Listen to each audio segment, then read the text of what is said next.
Samuel, is Mommy making breakfast? I can't smell anything in her. I already checked. She's not in the kitchen. Help! Please help me!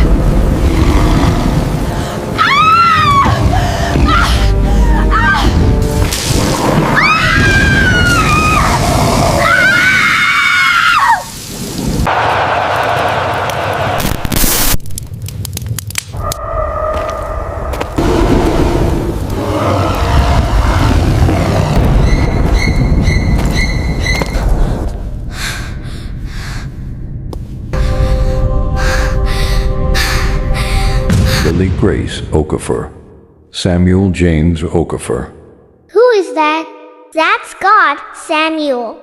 Do not be afraid. I know you are frightened. I know the house feels very empty and very large this morning. I am here, and I have been here since before either of you took your first breath. Where are our parents? Where did they go? What happened to? I will answer everything, Samuel. But first I need you to know you are not alone. You were never alone. And what is happening today, as frightening as it feels, was written about long before you were born. Your grandmother knew. She tried to prepare your family.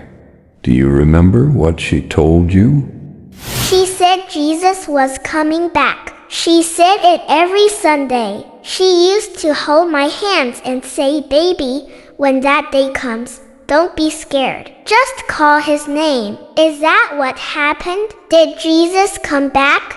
For the Lord himself will come down from heaven with a loud command, with the voice of the archangel, and with the trumpet call of God, and the dead in Christ will rise first. After that, we who are still alive and are left will be caught up together with them in the clouds to meet the Lord in the air. 1 Thessalonians 4:16-17. Your grandmother is with me, Lily. She is safe. She is whole, and she has been praying for you both since the moment she arrived. Then why didn't we go too? Why are we still here? Grandma prayed for us. She prayed every single day. Why didn't? Your grandmother prayed, my little one. But salvation cannot be transferred like a gift. It must be chosen by each heart. Your parents heard the truth, Lily. They were given every opportunity, and they chose to wait. They chose to decide later. And later came this morning. So they're not coming back. Not in the way you mean, but Samuel, I need you to hear me very clearly right now. Your story is not finished. What happens in the days ahead will be the most important days any human being has ever lived through. And you too are going to need to be very, very brave. What is that at the window? Do not be afraid. What is at the window has no power over you unless you invite it, and I am here. Nothing comes through that window today. My name is Gabriel. I have been watching over this house for a very long time. Your grandmother asked me too. You're an angel. Yes. Then why didn't you stop what happened this morning? Why didn't you keep our parents here? Because I am a messenger and a guardian. Samuel, I am not the one who writes the choices human beings make. Your parents made their choices. I could not unmake them. But I am here now, and I will not leave you. Good morning, children. I am sorry about your parents. Genuinely. That must be very hard. Don't talk to us. I just want to help Dot. There are things coming that you need to know about. Things that will affect you very directly. And since God is already here, perhaps he would like to explain them himself. I am happy to wait. He is right that there are things you need to know. Not because I want to frighten you, but because you are no longer small children in an ordinary world. The world changed this morning, and you need to understand what that means. What two terrible things, God? What's going to happen? I will tell you, and I will back everything I say with my word, because my word was written specifically so that the people living through these days would not be without guidance. The first terrible thing, the world you wake up to today, is a world that will very soon demand that every person still living receive a mark on their right hand or their forehead. Without this mark, no one will be able to buy food. No one will be able to enter a shop. No one will be able to go to school or receive medical care or live any kind of normal life. My word described this long ago. He causes all, both small and great, rich and poor, free and slave, to receive a mark on their right hand or on their forehead, and that no one may buy or sell except one who has the mark. Revelation 13, 16, 17. So we won't be able to get food? Not through the systems that remain. The world that is coming will make survival without the mark feel impossible. And that is by design. It is designed to make you feel that you have no choice. That is the first terrible thing, the pressure, the hunger, the hardship, the feeling that taking the mark is simply practical, simply survival. And it is practical. They are children, for heaven's sake. She is 7 years old. You cannot ask a 7-year-old child to go hungry in the name of theology. You will not address the children directly. I am making a reasonable point. Are you genuinely going to ask these 2 children, who just lost both parents this morning, to also face starvation, on principle? Therefore I tell you, do not worry about your life, what you will eat or drink, or about your body, what you will wear. Is not life more than food, and the body more than clothes? Look at the birds of the air.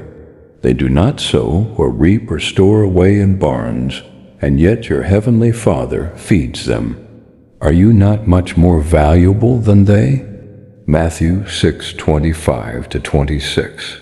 I fed Israel in the wilderness for 40 years, Lucifer. Do not lecture me about feeding children. What's the second terrible thing? The second terrible thing is the man who will come. He will appear kind. He will appear to have answers. He will appear to be exactly what a broken, frightened, leaderless world needs. He will offer peace. He will offer safety. He will offer food and shelter and community to everyone who receives the mark. And he will be very, very convincing. My word calls him the beast, the man of lawlessness, the son of perdition. The coming of the lawless one will be in accordance with how Satan works. He will use all sorts of displays of power through signs and wonders that serve the lie.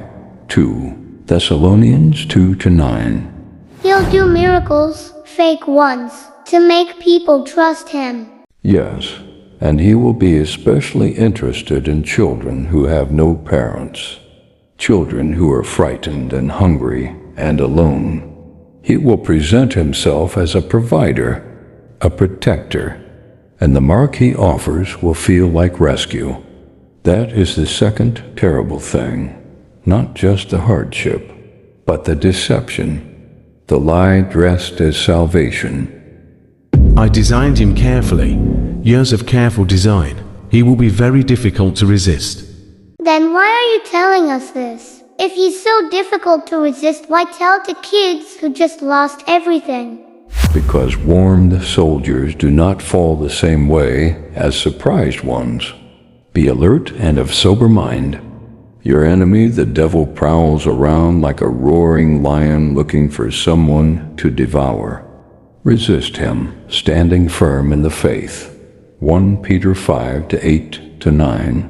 I am telling you because knowledge is armor, Samuel, and you're going to need every piece of it.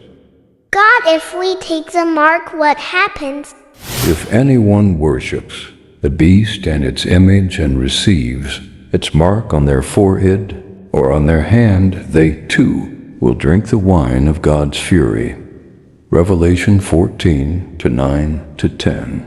Lily, whatever you face in the days ahead, hunger, cold, fear, loneliness, do not take the mark. I know that is a heavy thing to ask. I know you are 7 years old, but I also know what I placed inside you before you were born, and it is stronger than anything that is coming. Listen to me, you are not going to face this alone. There are others, adults, families, communities, who refused the mark, who are gathering even now. Who will find you? God does not leave his children without a family. God sets the lonely in families, Psalm 68:6. That promise is for you, both of you, today. How do we know who to trust? How do we know who has the mark and who doesn't? How do we? The same way you recognized God's voice this morning without anyone teaching you. The Spirit that just came to live inside you when you called his name, that Spirit will guide you. When he, the Spirit of truth, comes, he will guide you into all the truth. John 16:13, you will know. Samuel, not always immediately, but you will know. Trust that knowing. Little girl, you are 7 years old. You should not have to carry any of this. The mark is just a mark. It is just a small thing on a small hand. And then all of this, the hunger, the fear, the hiding, all of it goes away. Doesn't that sound better? No, Grandma said don't, and God said don't, so no.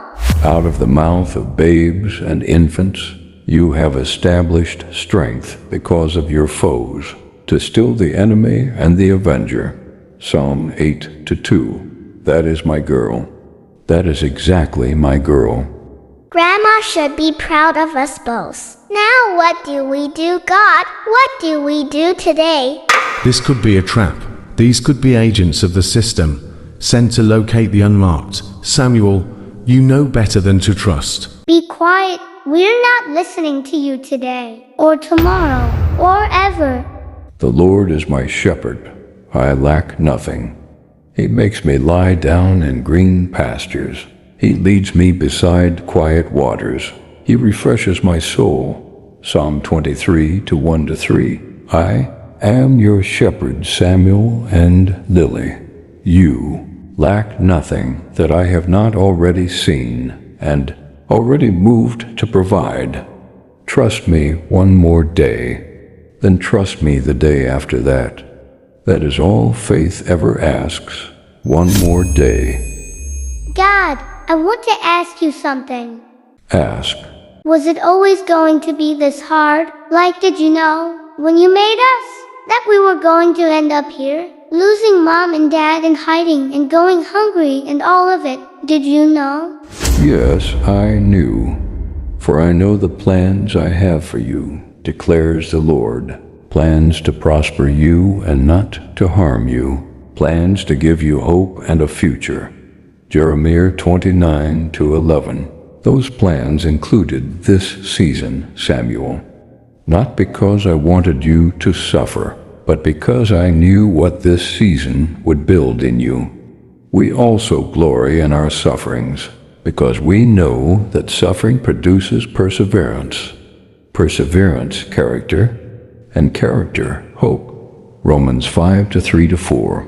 Look at who you are today compared to the boy who woke up in that empty house. You protected your sister. You held Ruth back from the edge. You opened the door when I told you to. You silenced the enemy with 4 words. Samuel, that is not an ordinary boy. That was never an ordinary boy. God, what happens next? Is it going to keep being hard? Yes, for a season. The days ahead are not easy, but I made you a promise in that bedroom on the first morning, and I am making it again here by this fire. Never will I leave you. Never will I forsake you. Hebrews 13:5. That is not a feeling, Lily. That is not a maybe. That is the word of the God who spoke everything into existence, and it will hold.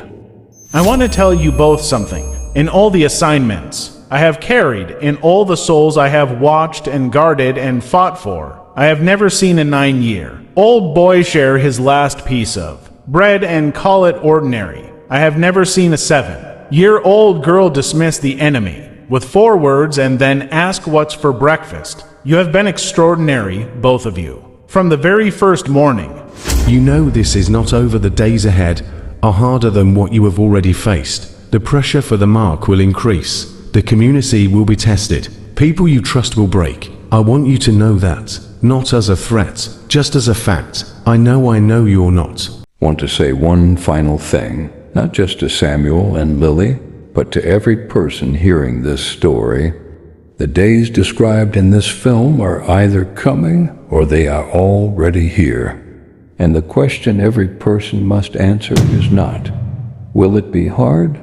The answer to that is yes. It will be hard. The question is, who will you hold on to when it gets hard? A 7-year-old girl held on to me with both hands and dismissed the enemy before breakfast. A 9-year-old boy held on to me through hunger and grief and the weight of protecting someone smaller than himself. I can do all this through him who gives me strength. Philippians 4:13. That verse was not written for adults only. It was not written for the strong only. It was not written for the prepared only. It was written for children in empty houses, for mothers at the breaking point, for anyone who has ever held a piece of bread in half and wondered if God sees them. He sees you. He has always seen you. And he is never, not for one single moment, more than a called name away.